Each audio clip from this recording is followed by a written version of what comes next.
Hi, everybody.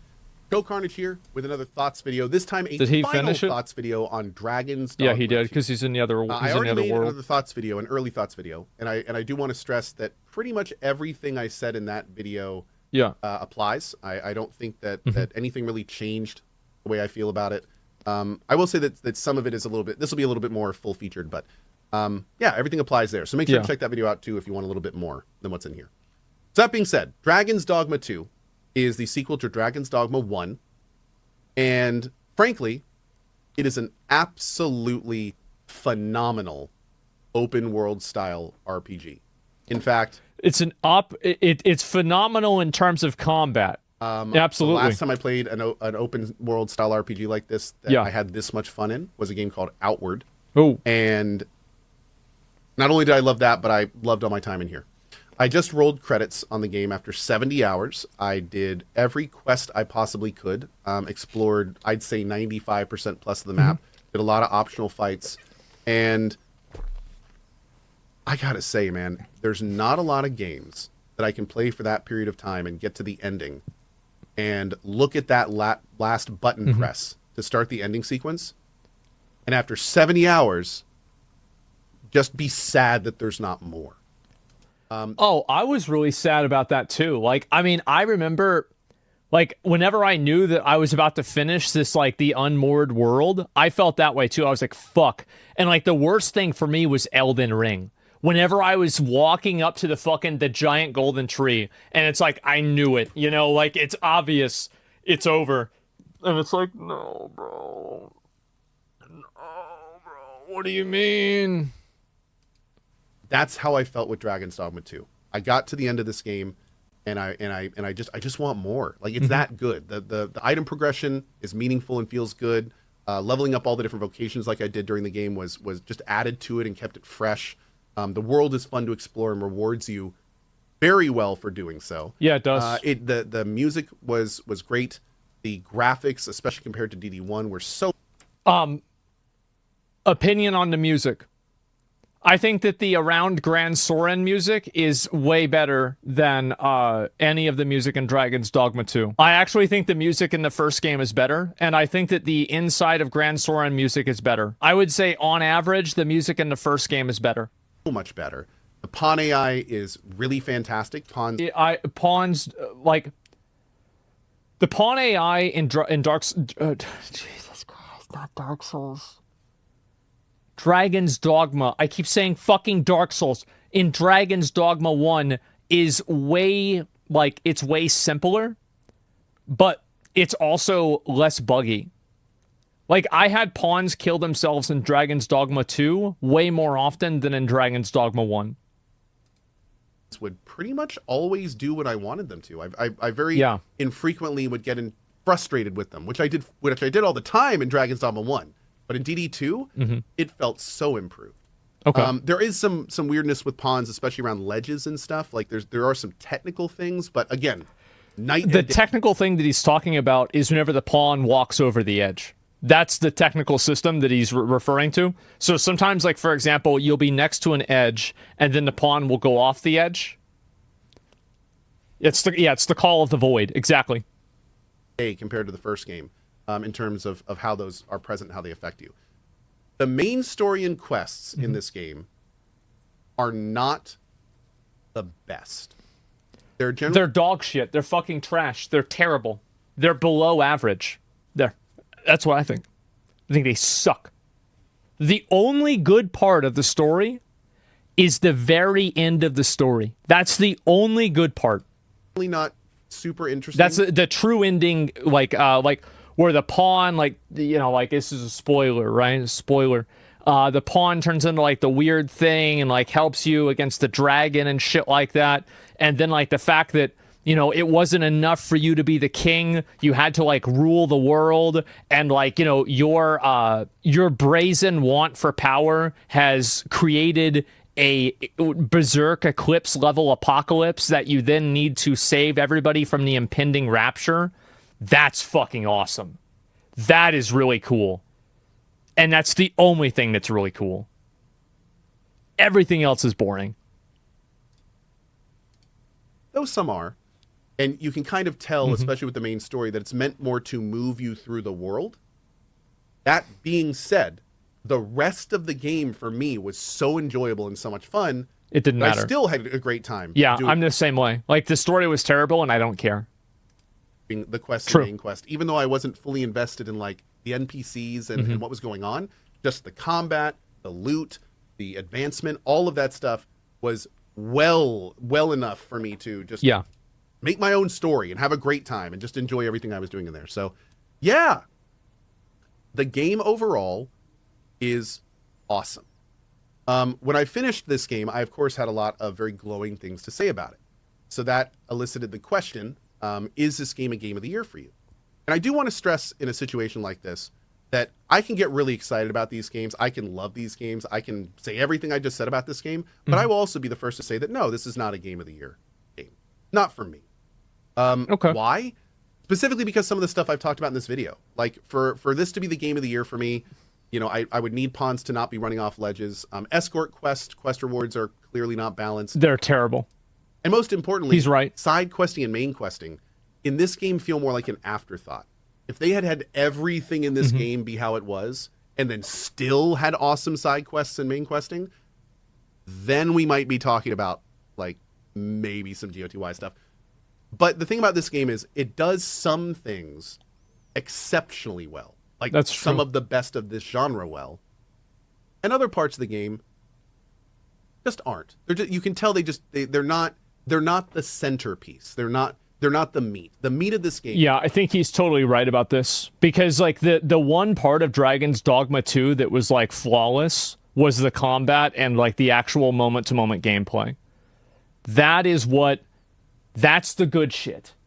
That's what it's all about. Everything else, who cares? Game is in the open world. The meat of this game is making your own story. And it's almost like at times when the game tries to tell you a story, it almost gets in the way a little bit. Just because it's like it's not really that engaging, and there's all this other stuff you probably want to go do. It's not good. So it's a little bit of like, it's almost like it's fighting itself in some ways. But you know, he's definitely right. Now that I'm at the end of this video, I do just want to say I knew I was going to like this game. I did not realize how much I was going to like this game. It really like, for example, like replay value of a story. Like, it's very hard to have a good story that you want to do 2 times, but it's a lot easier for me to play a game that I really enjoy the gameplay in and then want to play that a lot more beyond just finishing the game. And like, that's what happened with Dragon's Dogma 2 for me, is that I didn't really care a lot about the story, and in my New Game Plus playthrough, I skipped through pretty much the entire story. I didn't care about it. I mean, to be fair, I didn't care about the first time that much either, but I did it, you know, for stream content, etc. But the truth is that second time I didn't care at all, and the combat still felt really good. And so if I could live in a world with a game that has replayable combat versus a really great story that you can replay, I would go with replayable combat every single day of the week. That's what I care about the most. Awesome. And there were multiple times in this game where my jaw dropped, be it from a combat thing or maybe like a reveal, if you know what I'm talking about. And yeah. Final thing I want to say, by the way, because we get this question a lot and I wanted to let you guys know. 2 things. First of all, I have a pawn in this game. Her name is Lena. There's a pawn code in my chat. You can type !pawn. She's a very well-made support pawn. If you want to heal her for your group, you can bring her into your group. And feel free. So if you type !pawn in the Twitch chat, you'll get a little code you can pop in. And yeah, you can run around with her. It's pretty awesome. So that's pretty fun. And the second thing I want to say is, so many people have asked me, do I need to play DD1 and its expansion DD2? I wish you could have got more out of that. I think that, like, Dragon's Dogma 2, it was the perfect fucking opportunity to create a world where the mythology of the world was referential to the first game. It was built around that. Like, the entire game is built around like a cycle of like rebirth and recreation. It is. Oh, it is. Why is it? Because there's one building in there that looks like the Grand Soren capital? Get the fuck out of here. It's not. The stories and the legends that they should tell in the second game should be referential to the first game. They should be referential to the first game, and absolutely. It's not even a question. It would have been so much better. And I think that also, like, there's the little things, right? Wolves hunt in packs arisen. Why don't the pawns say this in Dragon's Dogma 2? They should. Because wolves they do indeed still hunt in packs. They should have brought it back. DA before I play DD2. And this is what I will say to that. Now that I've finished Dragon's Dogma 2, going back to Dragon's Dogma 1 or playing it before 2, DD1 is 90% great idea and then like 60% implementation. You can see all the good stuff in DD1, but sometimes due to the bugs and the mechanics and just the technical limitations, you can see it, but you can't get to it. It's a good game. Dragon's Dogma 1, and especially the expansion Dark Arisen, they're good games. But for me, having played them at the end of last year, they were honestly very frustrating at times. And like a lot of times, things that would work. You ready?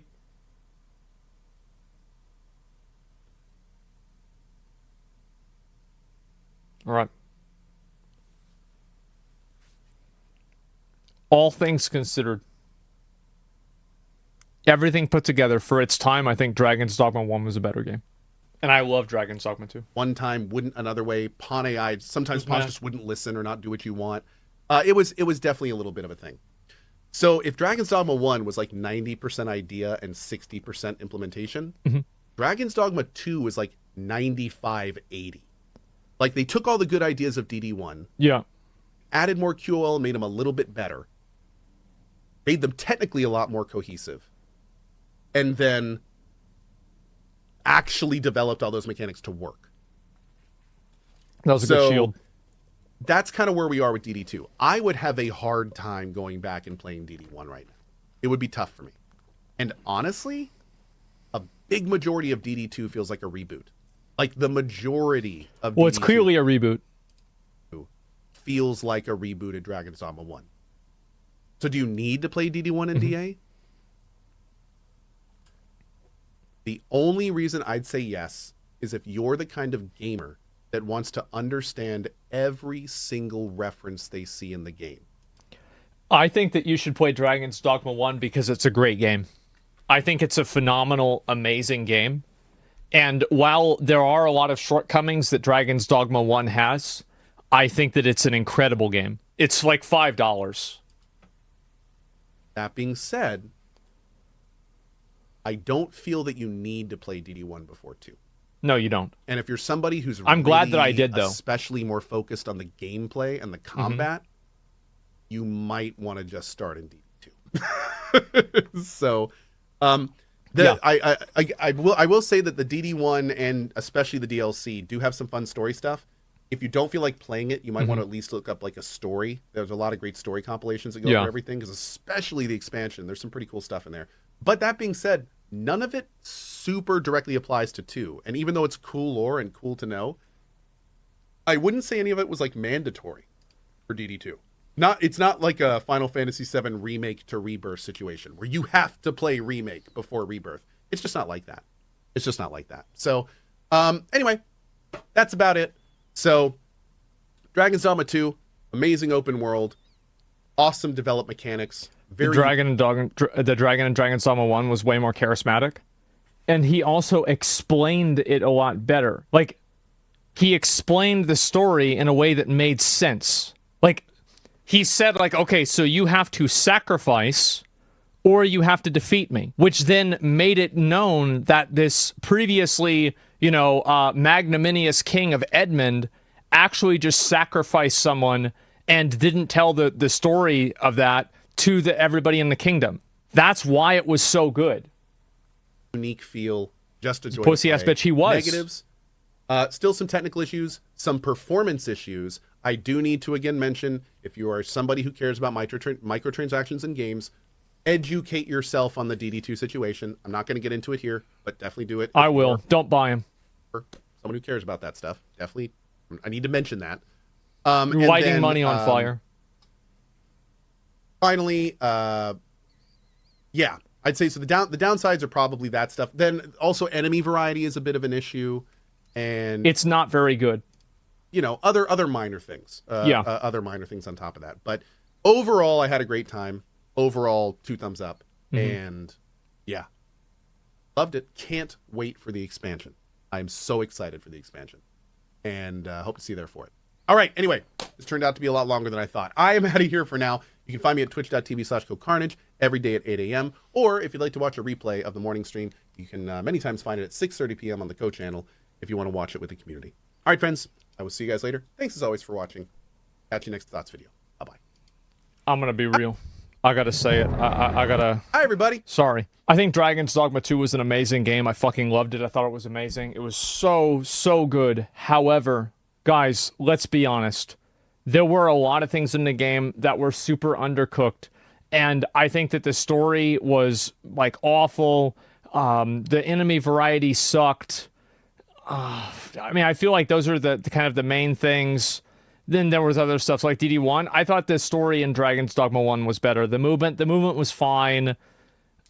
Dragon's Dogma 1 out of 10. I thought it was like a 9.5 game. I did, but I think Dragon's Dogma 1 was like a 9.5 game. Like, it was a solid 9.5. I really liked it a lot. And, like, again, this is for me. Like, I am a combat Andy. This is all I care about is combat. So for me, it means a lot to have good combat. For other people, they might not care about that so much. They might not give a shit. But to me, that's what matters the most, is I want to make sure that combat is as good as possible. How do you feel about the hit stagger in Dragon's Dogma 2? It's very annoying, but I think also the game is not designed for you to be taking all of the hits. So, like, yes, you get put in situations that are very annoying, but if you play well and you are planning what you're doing, you won't run into those problems. So, yeah. You thought Dragon's Dogma 2 might be a Game of the Year contender before it came out. Do you feel differently now after playing it? I would feel bad if a game like Final Fantasy VII won it, because although Final Fantasy VII Rebirth is a new game, it's also not entirely a new game. But you could say that, I guess, with Dragon's Dogma 2, since that's not really entirely a new game. But, like, they're using all of the same characters, and it's like, I don't know. I never played the original Final Fantasy VII, and whenever I ask the question, is Final Fantasy VII Rebirth a new game or a remaster and, like, a change of the old game, I get people 50-50ing me. Like, I don't even know what the answer to this is. So I have no idea. So, like, is it a Game of the Year game? I don't know yet, because we're 4 months into the year. How can we possibly know that? There are 8 more months that can happen where new games will come out. So far, it's a contender. I think that it's a contender. Like, I guarantee you that at the end of the year, Dragon's Dogma 2 will probably be on the list of potential games of the year. It will probably be one of the games of the year that you could vote for. Now, will it win? I don't know.